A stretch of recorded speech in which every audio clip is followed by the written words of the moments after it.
তুমি অমন করে হাসছো কেন? আমি তো তোমাকে দেখতেও পাইনি। দেখে তো মনে হচ্ছে তোমার ঝোলাটাই ছুটে চলেছে।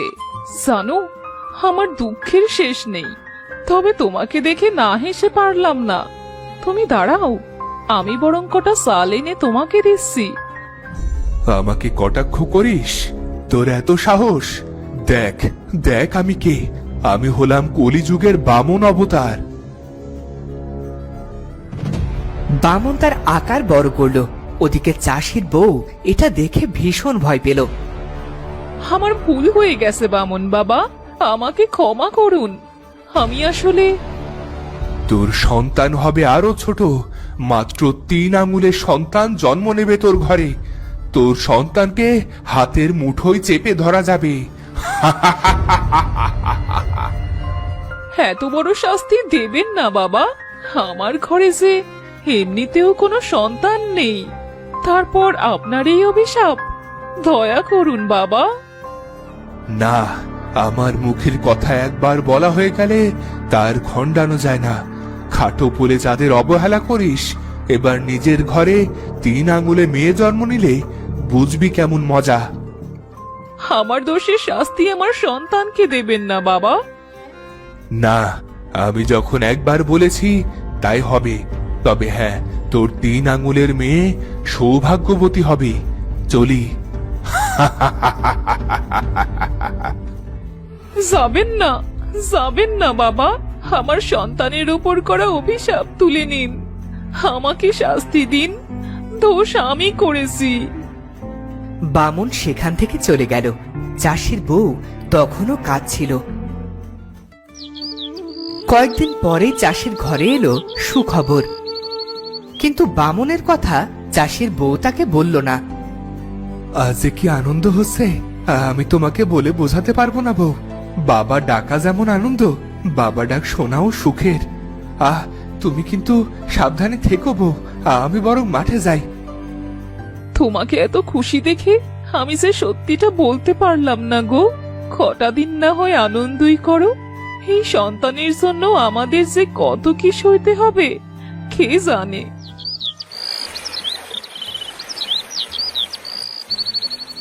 চাষির বউ কিছুদিন পর জন্ম দিল এক 3 আঙুলে কন্যার। কন্যার চেহারা ভারী সুন্দর, কিন্তু আয়তন খুবই ছোট। কিন্তু এমন দশা দেখে চাষি কিছুদিনের মধ্যেই মনের কষ্টে মারা গেলেন। তাই 3 আঙুলে কন্যা তরির আর বাবার আদর পাওয়া হলো না। একে একে 20টি বছর কেটে গেল, কিন্তু তরির আয়তন আর বাড়ল না। সে 3 আঙুলেই রয়ে গেল। বামনের দয়ায় আমি মা ডাক শুনতে পেয়েছি। আমার কোল আলো করে এসেছে আমার তরি। কিন্তু মেয়ের যে বয়স বাড়ছে, ওকে তো বিয়ে দিতে হবে। কিন্তু পাত্র পাবো কোথায়? কে বিয়ে করবে ওকে? গ্রামের লোকেরা আমাদের তাড়িয়ে দিয়েছিল, তাই তো এই বনে ঠাঁই নিয়েছি। এবার যে কি হবে? আমারও যে বয়স হচ্ছে। আমি না থাকলে মেয়েটাকে কে দেখবে? মা, ও মা, তুমি এমন একা একা কার সাথে কথা বলছো? তুমি থাকো, আমি দেখি কটা শাক তুলে আনি। আজ মজা করে কচু শাক রান্না করো তো মা। তোমার হাতের কচু শাক, আহা, তার যে জুড়ি নেই মা। দুটো চুনো মাছও তোকে খাওয়াতে পারি না, আর তুই সামান্য কচু শাকে খুশি হোস? বামন বলেছিল তোর ভাগ্য সুপ্রসন্ন হবে, তুই সৌভাগ্য নিয়ে জন্মাবি। কিন্তু কিসের কি? তার অভিশাপ ফলে গেল, কিন্তু আশীর্বাদ ফলল না। জন্মাতেই তোর বাপটা মরলো। আমি নাকি রাক্ষসী মেয়ে জন্ম দিয়েছি, তাই গ্রাম ছাড়া হলাম। এটা কেমন সৌভাগ্য! এইসব কথা বলো না তো মা। বিধাতা যেদিন দিতে শুরু করবেন, তার নিয়ামত নিয়ে ফুরোতে পারবে না। তার সে অপেক্ষা করি বরং। আমি চলি। হায় খোদা, এ তোমার কেমন বিচার! তোমার নিয়ামতের আশায় আমার মেয়ে বসে আছে। আমি বেঁচে থাকতে ওর সুখ দেখে যেতে পারবো তো? তরি কটা শাক তুলে নিয়ে তার ঘরের দিকেই ফিরছিল, কিন্তু সে দেখতে পেল একটা ছেলে খুব কাশছে।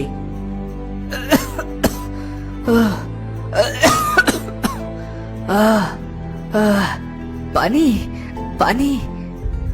তুমি কে? এমন করছো কেন? কি হয়েছে তোমার?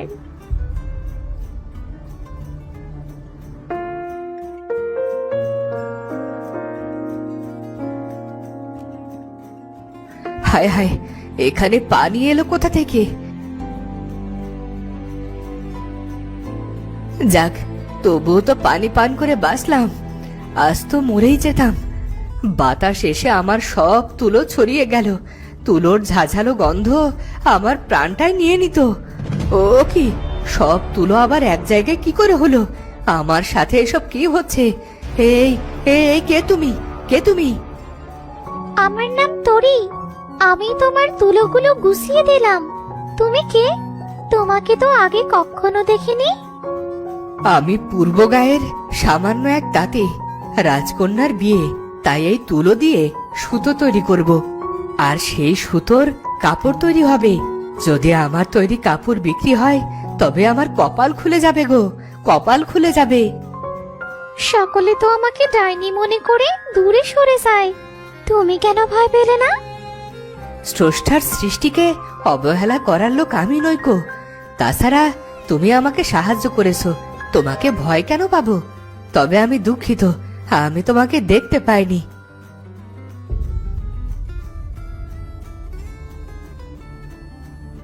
তোরি, তুই এখানে?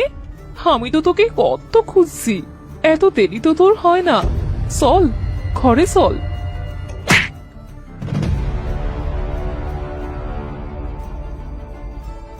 মা, মা, কি হলো মা তোমার? ও মা, আমি বদ্যিকে ডেকে নিয়ে আসবো? আমি তোমার কিছু হতে দেব না মা। আপনারা এখানেই থাকুন, আমি একজন কবিরাজকে চিনি, তিনি আপনাকে সাহায্য করবে। আমার আমার হাতে একদম সময় নেই। আমি হয়তো আর বাঁচবো না বাবা। আমি আমার মেয়ের দায়িত্ব তোমাকে দিয়ে গেলাম। তুমি ওকে দেখে রেখো। ও মাত্র 3 আঙ্গুলের ঠিকই, তবে ওর কাজ নিয়ে তোমার কখনো কোনো অভিযোগ থাকবে না। বিদায়। চাষির বউ মারা গেল, তরি একা হয়ে গেল। মায়ের জন্য সে কাঁদতে শুরু করলো।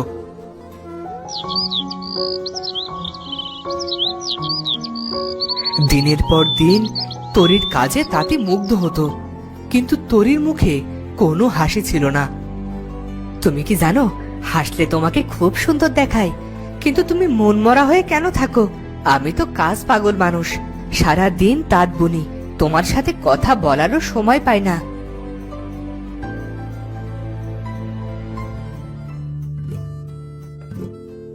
আমারও কেউ নেই, তোমারও কেউ নেই, কিন্তু আমার একটা পরিচয় চাই। আমি এমনি এমনি তোমার সাথে এক বাড়িতে থাকতে পারবো না। পাশে লোকে মন্দ বলবে। আমি তোমার আচরণে খুব খুশি। বলো বলো, তুমি কি পরিচয়ে থাকতে চাও?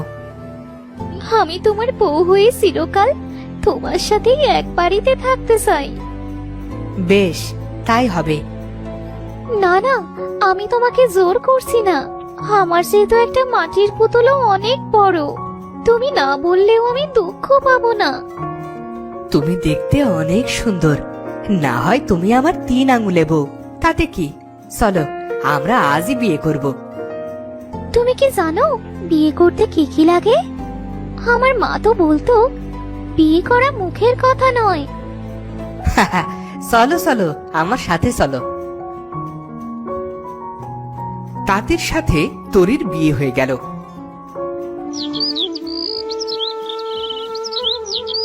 দেখতে দেখতে রাজকন্যার পোশাকও তৈরি হয়ে গেল। তাঁতি আর তরি গেল রাজবাড়িতে।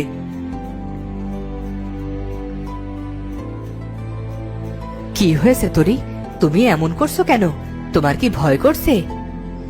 না, আমি একটু পানি পান করব।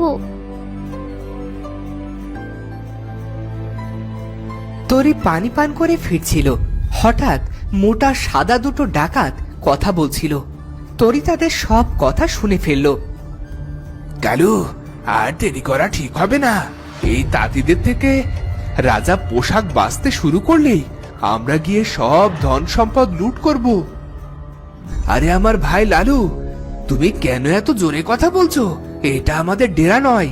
চুপচাপ কাজ ছেড়ে চলো দেখি, সাবধানের মান নেই। চলো চলো। তরি সব শুনে ছোট ছোট পায়ে এগিয়ে এলো তার তাঁতি স্বামীর কাছে।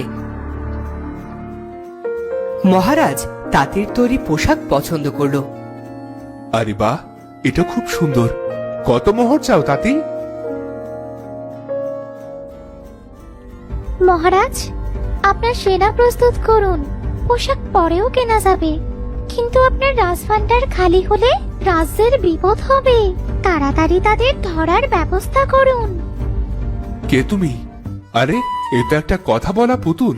তোমার কি মাথা খারাপ? আমার এত পাহারা ভেঙে ডাকাত আসবে? হাসালে। ও মিথ্যে কথা বলে না মহারাজ। আর ও আমার বউ, পুতুল নয়, ও আমার 3 আঙুলে বউ। কথা যখন উঠেছে তুমি বলো। কেউ জানতে পারলো না, আর তুমি সামান্য তাঁতি বউ হয়ে কেমন করে জানলে যে ডাকাত এসেছে? আমি নিজের কানে শুনে এলাম লালু সর্দার আর কালু ডাকাত এসেছে। বিশ্বাস না হলে খোঁজ করে সত্যি যাচাই করুন মহারাজ। এই, কে আছিস? যা যা, আমার রাজভান্ডারে গিয়ে 2টো ডাকাতকেই ধরে নিয়ে আয়। আর এদের কথা মিথ্যা হলে আমার মূল্যবান সময় নষ্ট করার জন্য এরা শাস্তি পাবে।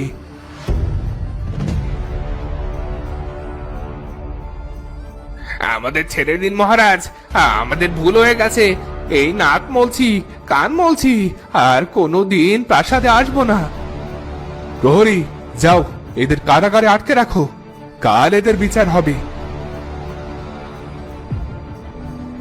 ধন্য ধন্য তোমরা। এই, কে আছিস? এই পোশাকের দাম আর পুরস্কার বাবদ এই তাঁতি আর 3 আঙুলে বউকে 10,000 সোনার মোহর দে। মহারাজ, প্রজা হিসেবে রাজ্যকে রক্ষা করার দায়িত্ব আমাদেরও। দেশ বাঁচলে, রাজ্য বাঁচলে তবেই তো সকলে বেঁচে থাকবে। সবার আগে তো জন্মভূমি। আমাদের কোনো উপকার চাই না মহারাজ। রাজকন্যার পোশাক তৈরির পারিশ্রমিকের সাথে যদি আমার স্বামীকে আপনার রাস্তাতে করে নেন তবেই আমরা খুশি। মানুষটা বড্ড কাজ পাগল। বেশ, তাই হবে। আজ থেকে তুমি হবে আমার রাজতাঁতি। যাও, খজানচির কাছ থেকে 10,000 মোহর নিয়ে ঘরে ফিরে যাও আর সুখে দিন কাটাও। জয় মহারাজের জয়। জয় আমার 3 আঙুলে বউয়ের জয়। সত্যি সত্যি তোমার জবাব নেই বউ। আমি তোমায় পেয়ে ধন্য। এরপর থেকে রাজ তাঁতি হয়ে তাঁতি আর তার 3 আঙুলে বউ সুখে দিন কাটাতে থাকে। তো বন্ধুরা, ভিডিওটি কেমন লাগলো? যদি ভালো লাগে চ্যানেলটি সাবস্ক্রাইব করে বেল আইকনটি বাজিয়ে দিও। দেখা হচ্ছে পরের ভিডিওতে। ধন্যবাদ।